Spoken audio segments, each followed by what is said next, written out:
are in. We're in the show that everybody knows. It's Independent Incidentals. It's the show that you and everybody knows. It's Independent Incidentals.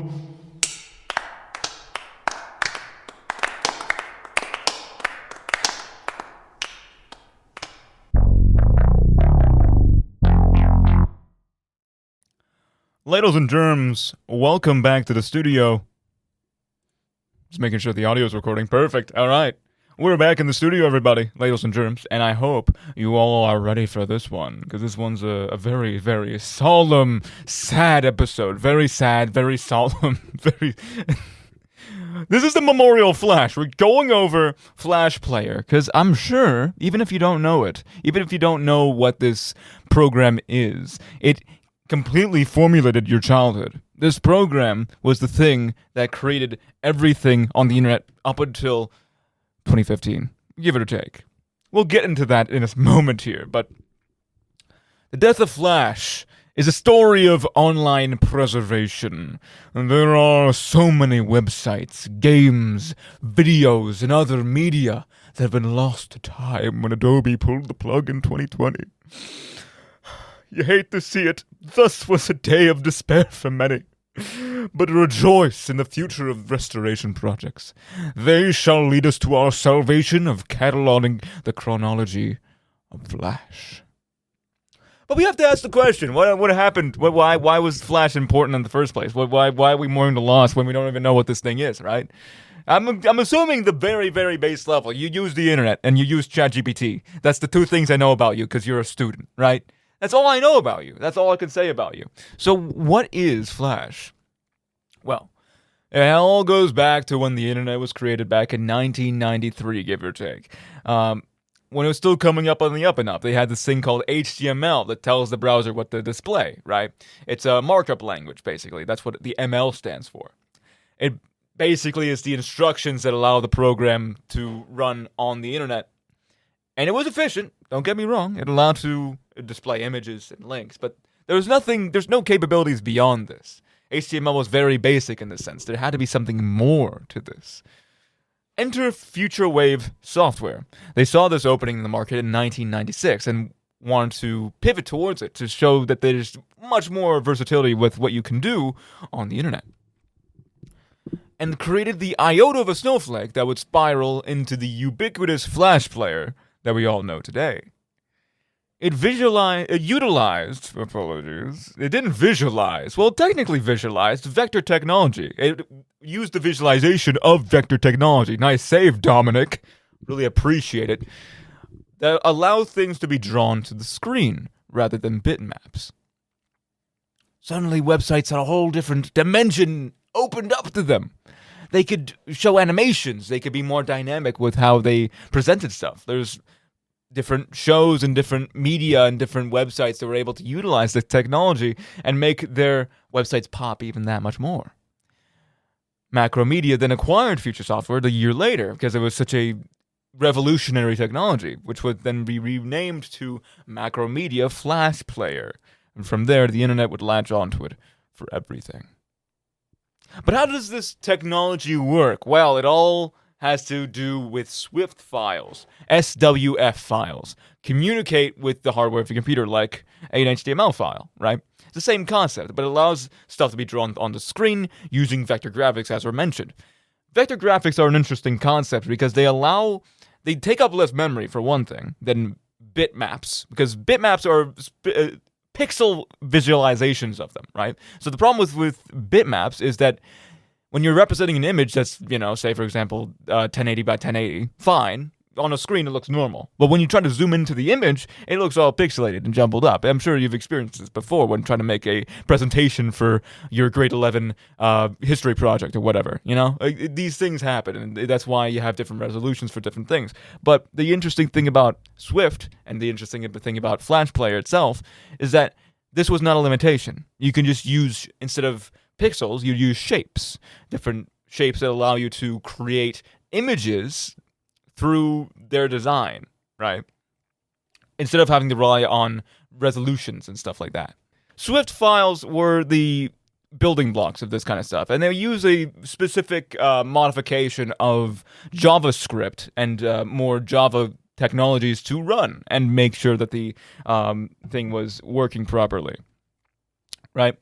So that's kind of the main backstory as to what Flash is as a concept. It goes a little bit further than that, but for now, we can just talk about that. I didn't specifically write, but I believe it was somewhere around 2004, 2005, somewhere around there. I know somewhere around the 2000s, the turn of the century, when eventually Adobe then bought Macromedia, like a gigantic shark eating a bigger fish, eating a smaller fish. It was just kind of like that one pivotal moment where this new technology was being tossed around like a hot potato amongst these big, gigantic companies at the time, right? Of course, this would then further develop the gaming landscape for these kind of browser games, right? A lot of the time, these games that were developed using Swift files and specifically Flash Player were conglomerized into different websites. So you had the most ubiquitous ones like Newgrounds, for example. Newgrounds was a gargantuan aggregator of all these Flash games around, I think it came up around 1998 and still held strong throughout the entire 2000s. It was like their entire culture back then. Of course, there was other ones too, like I'm sure you're familiar with Congregate, Armor Games, other aggregates that allow these Flash games to propagate and within the internet ecosystem, right? The issue with this, though, is a lot of the time what would happen is that when a Flash game was doing extreme numbers, either on one of these conglomerate websites such as Newgrounds and stuff like that, the developer would upload their game to the website, but then you could easily, using just like reverse engineering the website, get the Swift file from the website and post it onto your own website and make bank by advertising stuff on top of the game. I'm sure you've seen this before. There's like, it's still happening very concurrently. If you go to like coolmathgames.com or like any other website that kind of advertises that kind of stuff, Cool Math Games is a bad example because they actually do more ethical practices with the people that they partner with. But there's other websites too, like I don't know, none of them really come up on the top of my head. But you've seen the advertisements. They're like these, it has like the scroll of like 100 different apps, like play 100 different cool games, and it just has like Temple Run 2, Subway Surfers clone, Minecraft clone, etc. Like that was still happening. That was like way before. That was still happening back in the early 2000s. That's still a hallmark of like a 2 decades worth of pirating games, right? So there were stand-ins, there were mediums, there like these kind of middlemen that were able to add APIs to your Swift file, to your game, to your Flash game, and advertise it on the game itself and track analytics of where the game is going, right? Which was very revolutionary at the time because it allowed the actual developers to actually still get bank even though their games were posted on different websites. So the people who were pirating your games weren't actually doing it. And in fact, it started becoming a strategy where people actually wanted to get their game out and try to make as most people pirated as possible because of these different things. Of course, nowadays you could just get rid of the advertisements and other stuff like that and make sure that the people get as little as possible. But you know what, hey, it's besides the point. And we'll see why it kind of fell off a little bit later. But for now, one of the main people who were these middlemen, these kind of advertisers for these games, was Mochi Media.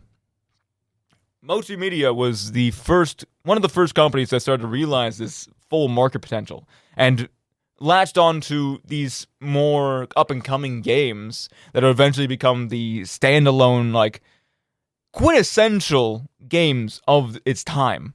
Specifically in regards to... You'll find out.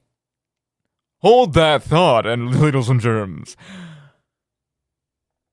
So the idea, obviously, to reiterate, is that they would provide onboarded devs with APIs, the people that either got a license with them or just specifically asked for one specific, they subscribe to one specific game that they released, were allowed to add their API to the game, which would then display ads and track analytics from the websites.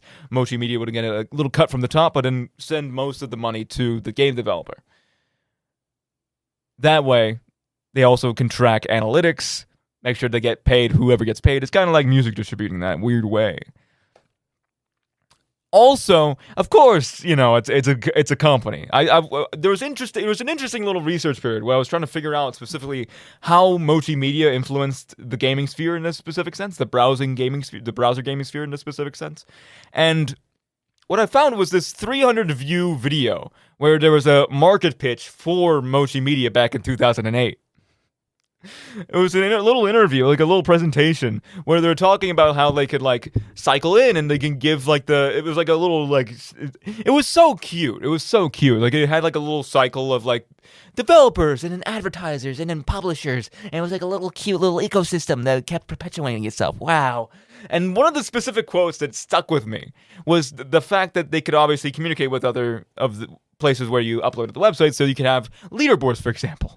And the way to describe this feature was to make high-score leaderboards make the game more sticky. And if you don't know anything about video game marketing, this was a term that was coined by psychoanalysts, people who worked in marketing, a conglomerate of those type of people who, instead of calling a game addicting, because that can get you into a lot of trouble, they called it sticky. It's just sticky. It just sticks onto your fingers. It's a little sticky. It's a game. The game is a little bit sticky, you know? The game is like a little molasses. You know, have to suck it off your fingers before you can really get it. You know what I'm saying? It's disgusting. It's genuinely disgusting. The way they use that term is foul to me on a very, very profound level. It's so diabolical that one key change to a word could get you out of a whole spat of legal trouble. Allegedly. But besides the point, it's a company. What do you expect? And one of the main games that I'll be talking about in this specific context is Ninja Kiwi, which you might be familiar with. The creators of the Balloon franchise, for example. They used Mochi Media to perpetuate their games on a bunch of different websites back in the 2010s to distribute and collect revenue off their games. Let's quickly go. I'm not going to discuss every single Flash game that's ever been made in the history of Flash games, but I think Balloon's Tower Defense, I've talked about it last year on my other show. Actually, it was like a year and a half ago. Jesus, that's crazy. That is wild to me. I talked about it very briefly, about how addicting it was and stuff like that. But now I don't really play that game anymore, for reasons that'll become very apparent very shortly. But we can talk about the history, because it was probably one of the most... This game genuinely, Balloon's Tower Defense was genuinely one of the most formative experiences in my entire childhood. If you know anything about me, in elementary school, if you knew me in grade 3, 4, 5, 6, I talked about this game non-stop as a kid. This game was like the pinnacle of all games to me. I drew fan art of the monkeys. I drew fan art of the different, I drew flowcharts of how you would, sacrifice specific towers to the sun god in order to make sure that it was the most optimal for that specific upgrade. I'm like, I used to be addicted, and now there's, zero record of anything that happened. I think the last memory I have that eventually made me wake up and realize, why am I so obsessed about this game? Was when I wanted to present a specific, which we'll talk about later, but there was a specific game, a specific spin-off sort of Balloon's Tower Defense called Balloon's Monkey City, which was also a city manager, right? And I wanted to present this game to my grade 4 class, and I realized that I think something must have happened in the middle there. Either I wasn't able to log into my Ninja Kiwi account on the school computer to present it to the entire class, or something else. I forget. Besides the point, I cried. I genuinely bawled when it didn't work, and I was so upset. I was like, no! It's supposed to work!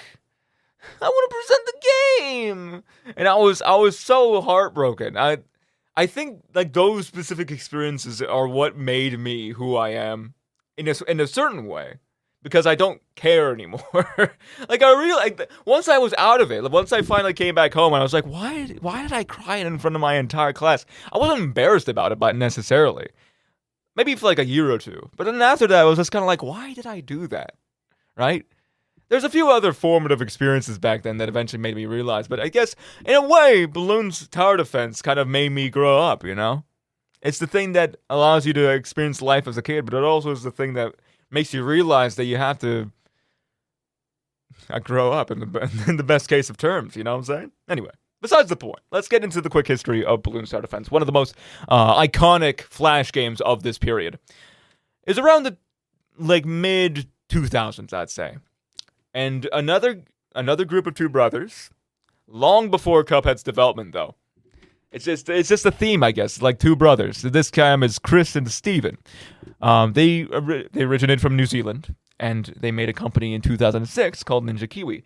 I believe Chris, because he just graduated with a degree in geophysics, I think. Very useful degree. Took a minor, or took a separate course on game design. Right? And he wanted to use this into practice because he was really interested in getting his foot in the door into the industry. Steven, on the other hand, had more knowledge about investment and financials. So he was willing to do that side of the business and support his brother's wild fantasy. They made small games that did marginally well on the internet, on the webs, on the digital cyberspace.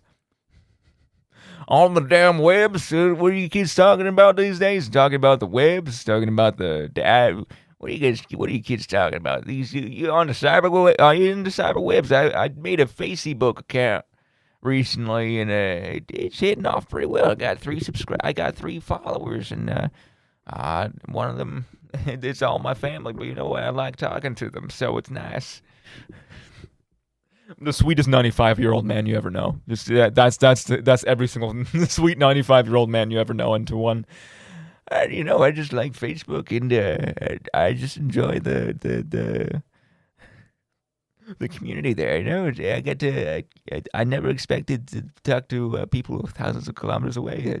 I still have some family in Sweden, and it's nice to catch up with them from time to time. You know. They made small games. That's the point I'm trying to get across right now. They made small games on the web, but in 2007, their company's success would lead the charge on the browser gaming space forever. All right? It all started with Steven's wife coming up with the idea when they went to a carnival and they saw one of those dart popping games hoisted up. She was like, "You gotta make a game about this," and he was like, "Sure," and they did, apparently. So here's the mystery. Right? Balloon's Tower Defense, or Balloons in general, it started off as just a popping game, right? You had a set, it was like a screen, and you had your little monkey in the specific center of the screen, and you try to throw the darts and pop the balloons, right? It was more skill-based, it was more puzzle-based, right? You have to pop the balloons a specific way in order to clear the level, right? There's like a par total, and you have to succeed in order to clear the levels, right?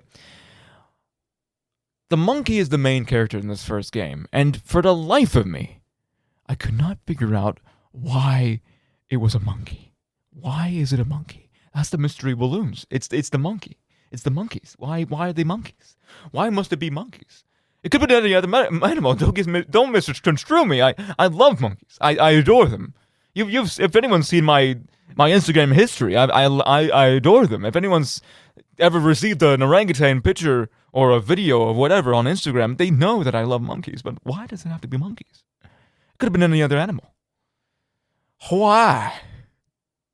Who was the instigator to the monkey? Who came up with the idea that it had to be a monkey that was throwing the darts?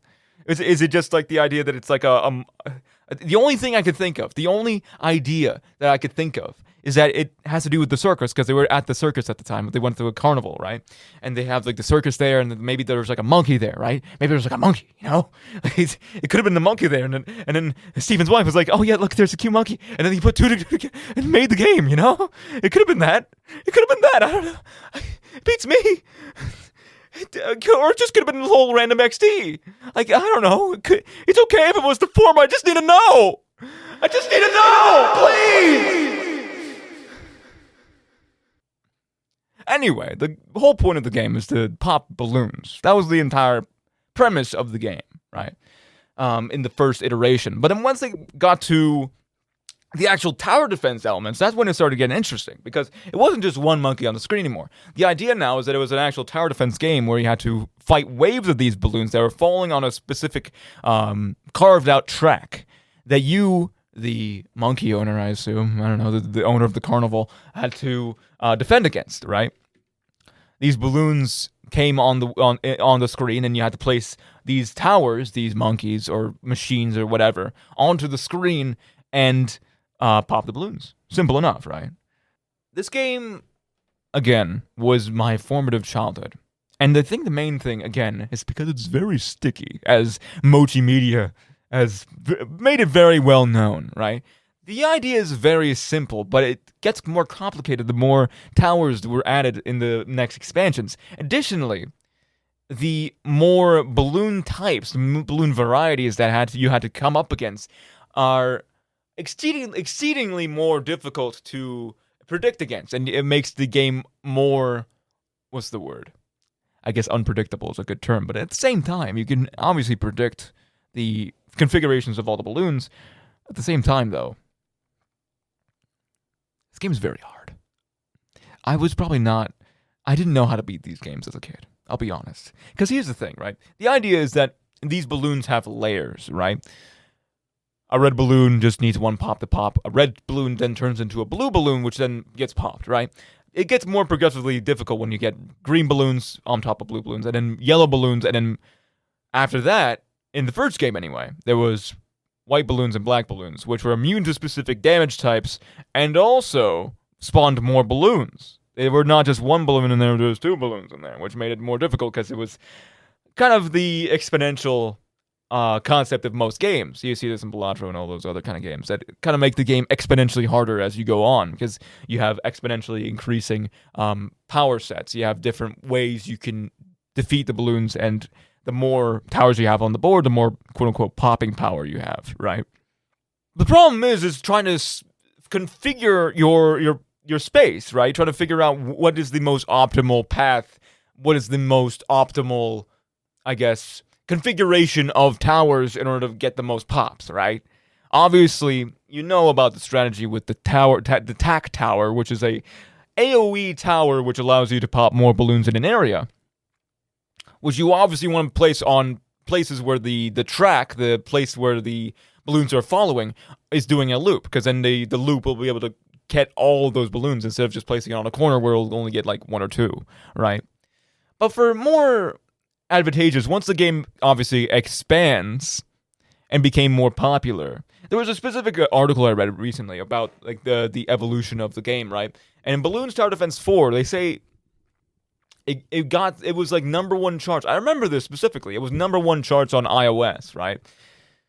So much so that they couldn't call it Balloons Tower Defense 2 for mobile because people knew it as Balloons Tower Defense 4, right? So they just called it Balloons Tower Defense 4 because it was that popular of a franchise. Obviously, that's kind of common sense nowadays. Like, obviously, it's the same game, but just on mobile. So you just call it the Balloons Tower Defense 4 port for mobile. But at the same time, at this point in time, this was a very, very unique situation. Because the app market was becoming very, very new. It was a new market, specifically for these kind of games. It was branching out in this specific space. All you had back then was just a snake, but once iOS and Android came out with more extensive hardware, you can now play these actual games that used to be on your computer screen, which we'll get to in a moment as well. I think a lot of the Balloons games as a whole kind of fall into this weird power scaling issue, right? Especially when you see the more recent games. Like, we can look at the expansion here, right? Obviously, the first game only had 8 towers, right? Very simple, right? Then, obviously, you can add other stuff. There was, like, tacks you can put down onto the map, which weren't really towers. They were just, like, extra defense you could have for, like, a single round that would temporarily help block the balloons, right?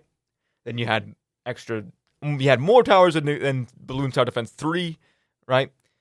Then in Balloons Tower Defense 4, there were around 16 towers, I'd have to say, maybe 12. I'd have to double check. But, like, there was obviously when you had like boomerang monkeys, obviously a call out to Australian culture and stuff like that. Interestingly enough, it was able to get around a lot of the copyright issues of that time.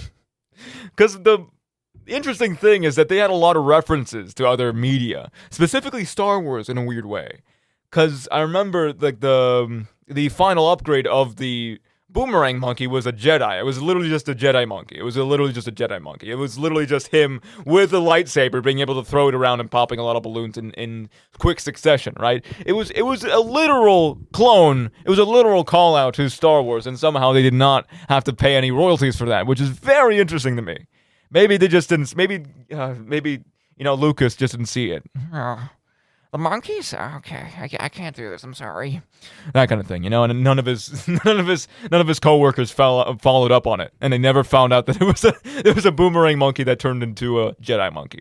Besides the point, there was another thing I had to mention. There's upgrades on these towers, right? Obviously, you can spend money not only to place the towers, but also upgrade them. Which eventually also when I'm talking about the power scaling issue. When you're transferring from a Balloon Star Defense 4 to Balloon Star Defense 5, there was a lot of extra crap that was added to make it more engaging. You made it more strategic. You had to actually think about it, because there wasn't just one upgrade path this time. There was two. And what I mean by that is that in the original games, you just upgrade, and then you're done, right? In the Balloon Star Defense 5, there was the additional option to go down two separate tracks in the upgrades. For example, with the original Dart Monkey, right? You could upgrade him to have a gigantic wrecking ball of destruction, or you can upgrade him to have a Super Monkey Fan Club, which is another tower that it turns all your monkeys into super monkeys, which is the tower in question. It's a super monkey. It's again another reference to Superman, which is interesting. I guess it kind of negates it because there's a big old M on the logo instead of a big old S, but it's still it's still very derivative. I'm just putting it out there. I'm not naming names or I'm not calling them out or anything. I'm just saying it's very derivative. It's very derivative. But besides the point, there was two different tracks, right? There's more unique ways to upgrade your towers, which I think was the perfect option. I think two upgrade paths was perfect for me. And then Balloon Star Defense 6 came out. But I think it was a bit before the death of Flash, but they already knew this was happening. They knew this was coming, which we'll get to in a moment, and decided to upgrade to engine called Unity, which I'm sure you know. It's a very, very, very ubiquitous engine with a lot of these 3D models, which was interesting as well, because they did a test run kind of this model with a crossover with Adventure Time, the show Adventure Time. The balloons were invading the land of Ooh, and you had to fight them, dude. And there was Finn, and you could have Finn as a tower, and there's a monkey too. It's crazy. Man. Why am I talking like Chester Stone right now? Only like 2 people will know what that means even. There's a monkey in my bathroom. He's eating a banana. It says this is how it is, Besides, only 2 people will get that reference. Why am I talking about this? Just look up Chester Stone. Look up Chester Stone compilation. You'll have a big old cheesy grin on your face, all right? Look up the video where he's selling clocks or something. I don't know, all right? Anyway, sorry to get angry at you. I didn't mean to. I'm just a little stressed nowadays. There's a lot of work on my plate. All right? So the whole point, to illustrate my point here, is the power scaling issue kind of got a little bit out of hand. Because in the newest game, in Balloon Star Defense 6, there was 3 paths, right?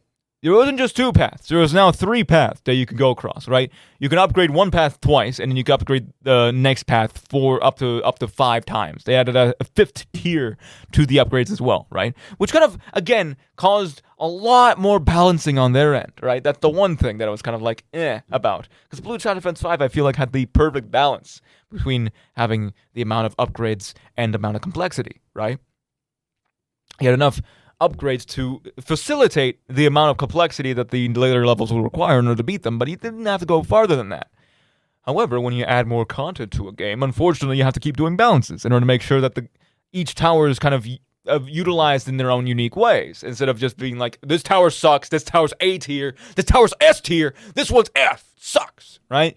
They had to keep balancing the game. And it was even worse when they added paragons. This was a very cool concept to me, because I remember in Blues Tower Defense 5, there's these little mini challenges they had to do, right? And there's one challenge called the Wizard Paragon, which was a fully upgraded 4-tier of the Wizard, which was a specific tower that you could do that casts magic spells and stuff like that, right? The idea was that it would sacrifice some of your towers in order to make it sustainable, so you had to constantly place new towers down in order to make sure that it was still on the map, so to speak. And there was like a huge wave of enemies. I don't think I even beat that version, to be honest with you. But they added it as an actual tower to Balloons Tower Defense 6. They started with the Dart Tower to make the Dart Tower Paragon, which is a fusion of all the different 5-tier upgrades on all different levels, right? You had to upgrade enough towers to get to 5-tier each, and then you had enough dart monkeys to sacrifice to make the cumulative. It's kind of like the fusion dance, but instead of with 2 people, it's like with 500 dart monkeys, right? That's the entire idea. You kind of fuse them together to make a more powerful tower. Extremely more powerful tower. And these things cost a hell load of money, right? I don't expect any kid to ever know about these things in the first place. Like, what kind of kid would be going out of their way to be most optimally farming all of their towers and then making the monkey... It doesn't happen, right? And the only reason they added these was to facilitate the new update they added, where they added new... what they call, I think, dread blimps or something like that. They're like the blimps, right? When you keep progressing on the... I forgot to mention this. Apologies. I'm so sorry. Obviously, you go white balloon, black balloon. Those were 2 on the same level. Then you have a zebra balloon, which then spawns a red, black balloon and a white balloon. Then you have rainbow balloon, which then spawns 2 zebra balloons. This is what I'm talking about with the scaling, right? Ceramic balloon, which then takes 10 hits to spawn 2 rainbow balloons. Then you had a blimp. Like a huge ass blimp. That's like literally it's a Moab. It's a Moab. It was like an acronym for something lol at random XD back in the day, right? But these things took a lot of hits to beat and were extremely hard to beat back in the day, but then eventually became kind of more obsolete because then they added more and more blimps to the game, right? They added in the new, I think in Balloons Tower Defense 4, they added the BFB. Then in Balloons Tower Defense 5, they added the ZOMG. I love 2004, man. 2014 was the GOAT. ZOMGs. And then in Balloons Tower Defense 6, they added both DDTs, which were a kind of pulled from Balloons Tower Defense, Balloons Monkey City, sorry, that's where it reoccurred. And also Balloons Tower Defense 5, which was the ZOMGs, which what are they called again? Like, they were like the big balloons. I forget what they're called. Like, they pink, and they had, like, they were like, huge and took a ton of hits. Besides the point, right? That's what I'm talking again with the scaling. It was way too big for its britches. And then they added extra boss balloons that took even more hits. Like, that were more progressively harder as the waves went on. Which was an interesting concept, but it was the only reason why they added these Paragon Towers. And they're still adding more of them. I'm flabbergasted to me, because it kind of was like, oh, cool, man. Oh, there's like a spike tower Paragon, and now there's and some of the towers didn't even have like the same abilities as they had before. Excuse me, sorry. It's just forcing all the pressure out of my lungs here, right?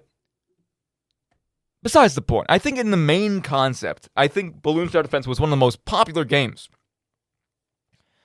But then it kind of became bloated, especially with the new updates, and especially with the new features they added. Like, they added, like, there's a Mr. Beast promotion, and there's like a She-Ra promotion as well, which is cool, but like, I'm not interested.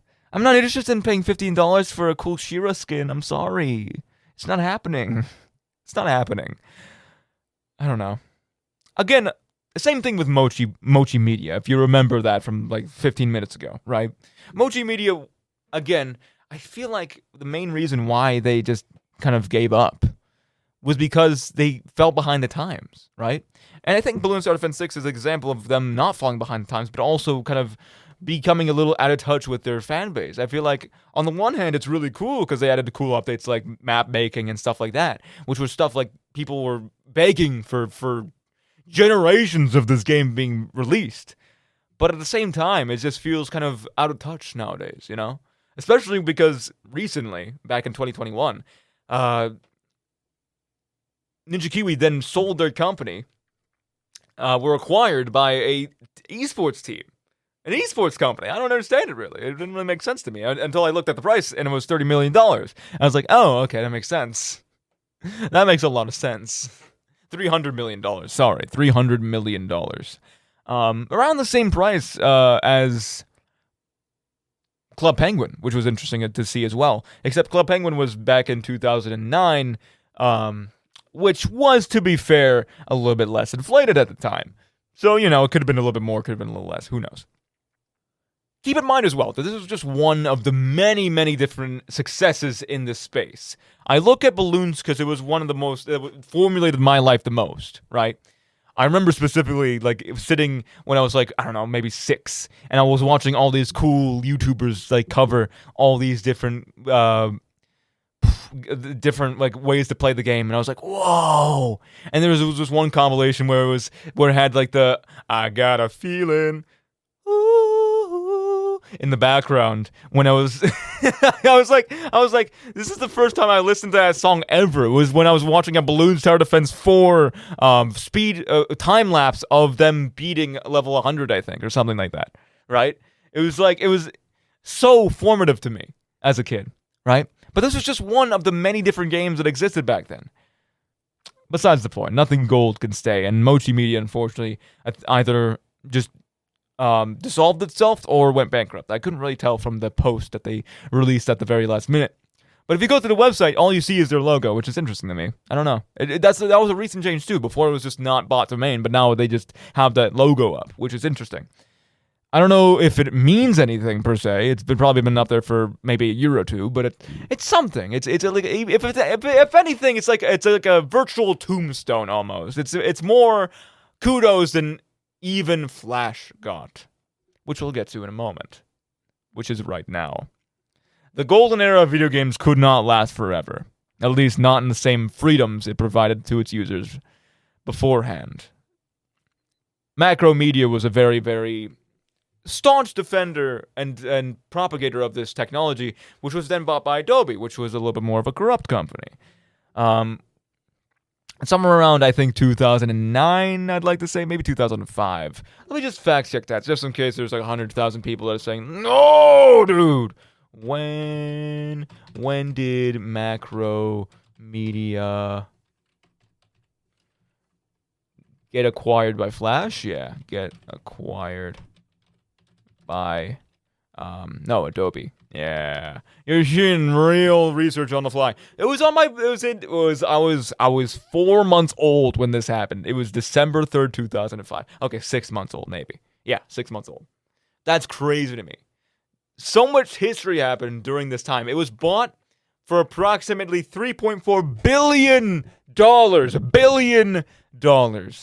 This piece of technology was bought for, Macromedia as a whole was bought for $3.4 billion. Because, again, it was like the quintessential thing on the internet now, right? This stuff was everywhere. You couldn't get away from it. And the issue that a lot of people had was that you had to have Flash Player to play these things, right? You had to have Flash Player in order to access the internet in this very specific way. And there's no other way to get across this. There's no other way to backtrack or sidestep this. There was no other company that was also selling Flash, because Flash was free and it was only owned by Adobe. So in a lot of cases, especially in Steve Jobs, ironically, brought this up when releasing the first Apple products. He hated Flash with a burning passion. He hated Adobe especially. So much so, he made an open letter discovering why Flash Tape Player is terrible. One of the points, of course, was that Adobe owned all of Flash Player, which then controlled a very large majority of the internet. He separated Flash from its products, since YouTube and a bunch of other websites had created app alternatives and didn't need Flash for these kind of websites. This was the start, not necessarily the end, but the start of the downfall of Flash. To talk about another key issue with Flash Player, would be talking about the people who used it, the people who made animations and made video games with it. There was one of the first podcasts I remember listening to religiously as a kid was called Sleepycast. It was a group of animators, Flash animators, on Newgrounds who made extremely popular animations and who either fell off in the coming years due to drug overdose and other things, or rose beyond and became super popular. Smiling Friends is a very good example of this. It was created by Zach Hadel, aka Psychic Pebbles, and in collaboration with Michael Cusack. Both of those made this show that's been very, very well received nowadays. And it's been kind of like the passion project for the past couple of years. You can watch it on, what's it called? Adult Swim if you want to, of course. Just suggesting. And if you don't, too bad. It's up to you, really. I mean, if you want to, really. Allegedly, you can find some other sources, wink, wink, nudge, nudge, but I won't give you any links. Yeah, I'm just imagining like the edits were like, I'm not gonna give you any links, you guys, and it's just like every single link of every single pirate website. Damn. Anyway, I recommend you do not watch this podcast now because it is aged extremely poorly.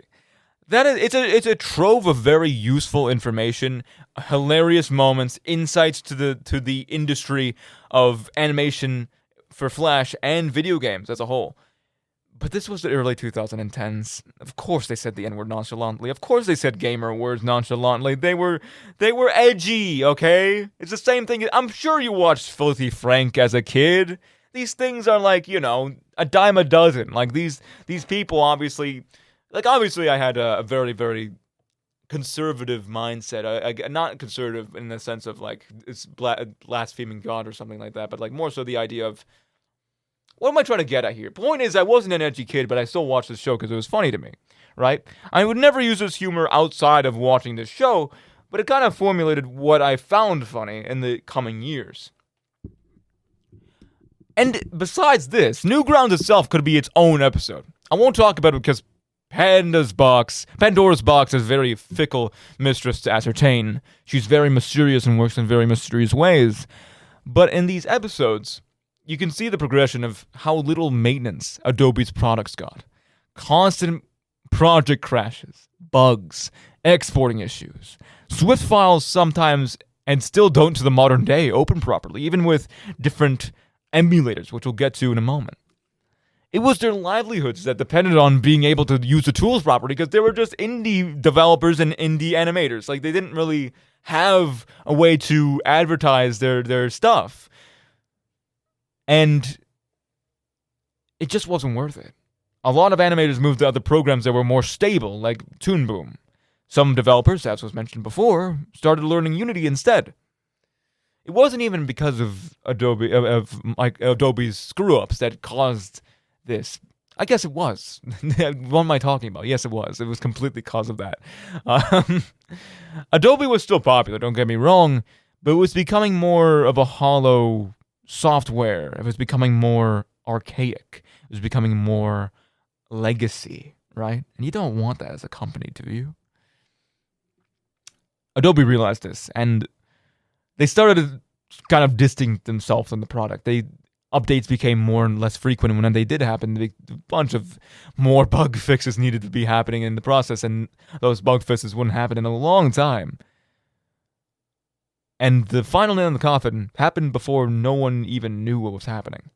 Around the time Steve Jobs flamed Adobe for being closed in and having this iron grip on the internet, a new replacement was being created in 2008. A council known as the World Wide Web Consortium supposedly wanted to make the web more open, taking the power that was wielded by Adobe and spreading them out amongst the people instead, making it in-browser instead of just a proprietary software you had to download on your computer, right?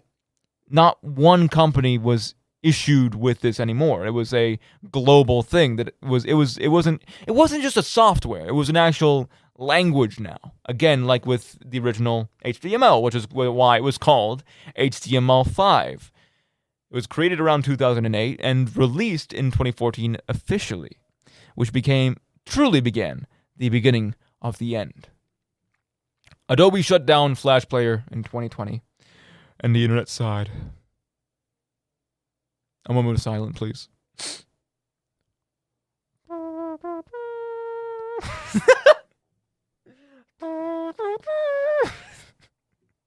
Imagine that, but on a kazoo. Anyway,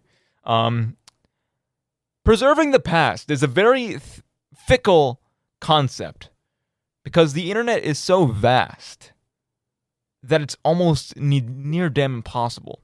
There's like at least 1 zettabyte of information on the internet, which is like a more than a billion gigs, more than a trillion gigabytes of information on the internet.